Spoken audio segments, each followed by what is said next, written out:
બે હાથ જોડી લેવાનો, એક હાથ આગળ પાછું હોવું જોઈએ નહીં. હવે થતું નથી. કેમ નથી થતું? ફરીથી પંકજભાઈ જોડે લાવો છો.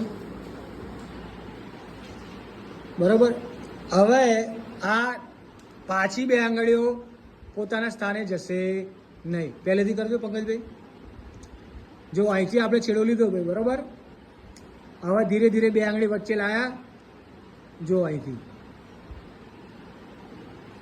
લાવી લીધી પંકજભાઈ. હવે તમે જોશો કે હવે પાછી બે આંગળીઓ એક સરખી રીતે આપણે પાછી લેવાનો પ્રયત્ન કરીશું તો જશે નહીં. કારણ કે અહીં આગળ કેન્દ્ર બિંદુ એ એક જ આંગળી પર આવી જશે. એક આંગળી પર આવી જશે એટલે શું થશે? એ તરફથી આંગળી ખસશે નહીં. બરાબર. પછી તમે આઘા પાછું કરીને એ બધી કરો એ વસ્તુ અલગ છે. પણ અહીં આગળ મુખ્યત્વે ધારો કે આ કેન્દ્ર બિંદુ છે મારું, બરાબર. અહીં આગળ તો અહીંથી આ આંગળી મારી હટશે નહીં. જે કેન્દ્રમાં ભરી ભેગી કરો ભાઈ. આમાંથી એક આંગળી પર કેન્દ્ર બિંદુ આવી જશે, બરાબર. એ આંગળી ગમે તેટલા પંકજભાઈ ખસેડશે, ખસશે નહીં. બે અલગ કરવાની કોશિશ કરો પંકજભાઈ, છેડા પર લાવવાની કોશિશ કરો. જો એક આંગળી પર જુઓ, આ આંગળી કેન્દ્ર બિંદુ આવ્યું.